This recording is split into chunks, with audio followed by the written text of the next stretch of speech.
Ever wake up from a dream and you're just like, what in the world was that? Totally. Like, Yeah. did my brain just invent a new genre of weird? Right. Yeah. Well, get ready to decode because today we are cracking open one of the all-time classics of dream interpretation, The Interpretation of Dreams by Sigmund Freud. This book is like the cornerstone of how we think about dreams and the unconscious mind, the whole shebang. No pressure, Freud. But yeah, this book kind of blew everyone's minds back in the day because Freud's big idea was that dreams actually mean something. Yeah, they're not just random images, right? Like Right. Freud was convinced every tiny thing, every face, every weird feeling, it all connects back to stuff we've experienced in real life. And he's got this story in the book about a guy who dreams of this really specific fern, like crazy Oh, specific. yeah, I think I remember that one. And get this, turns out, years before, the guy had written down the fern's Latin name in some plant journal, completely forgot about it. See, that's what I'm talking about. Our brains hold on to everything. It's like our dreams have access to all these hidden files in our brains. No. Exactly. And sometimes those files get a little mixed up, Like dreams are made of memories, but they're like remixed and scrambled. Okay, so our experiences are the ingredients, but then Freud takes it a step further with this whole wish fulfillment thing. Which, let's be honest, can be a little hard to swallow sometimes. Like when I dream about missing a flight, where's the wish in that? Right. Doesn't sound like a dream vacay to me. Okay, but Freud would say that even those dreams, the ones that feel totally off, they're still tapping into our desires, anxieties, Even the nightmares. especially the nightmares. He actually uses an example from his own life. It's this dream he has about a patient named Irma, and let me tell you, it's a whole thing. He's giving her an injection, but everything goes wrong. Oh, man. My worst nightmare is a doctor's appointment gone wrong, so I feel that. Right. So in the dream, other doctors are there, and they're blaming him, saying he messed up, and Freud is freaking out. So where's the wish in this whole doctor drama? Well, Freud realizes later that the dream wasn't really about Irma at all. It was about him, his own insecurities about being a good doctor, his desire to be recognized for his skills. So it was like his anxieties about his career were getting acted out in his dream. Exactly. Dreams are sneaky like that. Okay, so maybe dreams are like those coded messages spies send. You need the right decoder ring to make sense of it. And that's where things get really interesting because for Freud, the decoder ring isn't some universal dream dictionary. So there's no app for this. Not exactly. He says the meaning of dream symbols, it's all about personal experiences and associations. Like a spider might mean something totally different to me than it does to you. Because of our own unique experiences for now. Exactly. And this is where he introduces this concept of the If sensor. that's a, okay, that sounds kind of intense. Like, is there a little judgy voice in my head keeping tabs on my dreams? Not exactly. Think of the sensor as more of a bodyguard for your mind. A bodyguard. Yeah, like it's this mental force that protects us from being totally overwhelmed by all the raw, unfiltered desires coming from our unconscious. So it's a good thing. Basically, the sensor takes all our deepest desires, all the stuff we might not even want to admit to ourselves, and it kind of disguises it, makes it more palatable for our waking minds. So instead of waking up and being like, whoa, that was intense, we just get these weird symbolic It's dreams. exactly like a mental charades game our brain is playing with itself. This is wild. So how do we even begin to understand what our dreams are trying to tell us? Well, that's the million-dollar question, right? All right, so our dreams are like this cryptic message from our unconscious, and the sensor is doing its best to keep things PG. Exactly. But here's the thing. Freud found that a lot of those hidden desires, they actually trace back to our childhoods. Okay, so even though we're all grown up, paying taxes and stuff, our dreams are still hung up on that time we got scared by a clown at a birthday party when we were 5. Yeah. Well, maybe not the clown specifically, but you get the idea.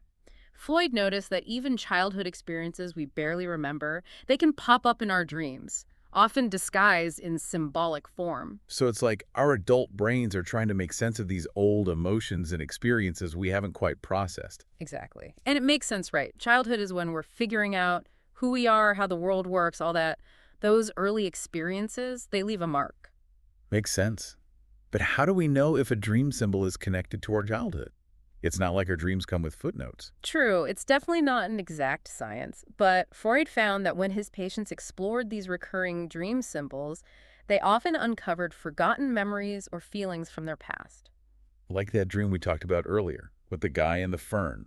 It seemed random, but it turned out to be connected to something from his past. Exactly. And Freud has another great example in the book.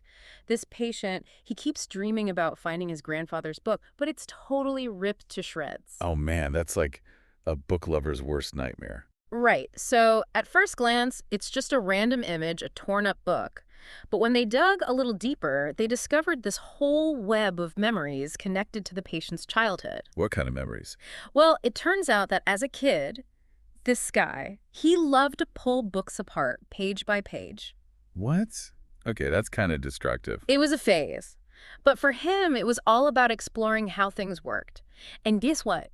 That childhood curiosity, it actually blossomed into a lifelong love of reading. He even starts calling himself a bookworm later in life. Wow. So the torn book, it wasn't just a random image. It was a symbol for his passion for books, even if it started in a kind of unconventional way. Exactly. But here's the thing, the dream had even more layers to unpack. Because remember how he said it was his grandfather's book that was torn? Yeah. Well, it turns out his grandfather had actually given him a lot of those books when he was a kid. Oh, that's kind of sweet. It was. Hmm. But here's the catch. The patient also remembered his dad being kind of annoyed by how much money his grandfather was spending on all these books. Uh-oh. Sounds like some family drama. A little bit. And even though this was all happening subconsciously, those old anxieties about pleasing his father, they were still bubbling up in his dreams all these years later. Wow, that's heavy stuff. Oh. So this one dream symbol, the torn book, it tapped into his love of reading, his Mhm. relationship with his grandfather, even his anxieties about his dad. Precisely. And that's the thing with dream symbols. They're not always straightforward. They can have multiple layers of meaning, often connecting seemingly unrelated parts of our lives. So how do we even begin to interpret our own dreams if the symbols can be so personal and complex? Well, that's where things get really interesting. Because while some dream symbols have pretty universal meanings, like flying often represents freedom. Yeah, that one seems pretty common. Right. But most of the time, the meaning of a dream symbol, it's deeply personal. So going back to the spider example, for someone who had a pet tarantula growing up, spiders might not be scary at all. Exactly. For them, a spider in a dream might represent something positive, like companionship or even scientific curiosity. It all depends on their own unique experiences and associations. Okay, so this is a lot to wrap our heads around. But basically, when it comes to interpreting dream symbols, we have to play detective in our own minds. Exactly. It's kind of wild to think that Freud wrote this book over 100 years ago, and we're still talking about it today. Like, his ideas still hold up. Totally. The interpretation of dreams was a game changer, for sure. I mean, he didn't just analyze dreams. He basically gave us a whole new way of thinking about what it means to be human. This whole idea that we have this unconscious mind full of desires and fears that we don't even know about. It's like he pulled back the curtain on this whole other world inside our heads. And our dreams are the key to unlocking it. That's a great way to put it. It's like a whole other language we're trying to learn, the language of dreams. Yeah, with its own weird grammar and symbols and metaphors. But what I find so fascinating is that even though Freud laid the groundwork, got the conversation started, it's not like he had all the answers. Oh, absolutely not. And that's what's so cool about dream interpretation. It's an ongoing process, a dialogue, really. There's always more to discover and explore, which is why I love this kind of deep dive. Me too. It's definitely got me thinking about my own dreams in a whole new light. So, as we wrap up, what's the one thing you hope our listeners take away from all of this? Pay attention to your dreams. I mean it. Don't just dismiss them as random nonsense. They're trying to tell you something, even if it's in a roundabout, symbolic way. They're a message from ourselves, even if we don't have the decoder ring quite yet. Exactly. And you are the best interpreter of your own dreams. Really try to connect with the emotions they bring up, the symbols that stand out to you. Trust your gut on this one. I love that. We are our own dream detectives. Well, on that note, I'm going to go grab my dream journal and start deciphering.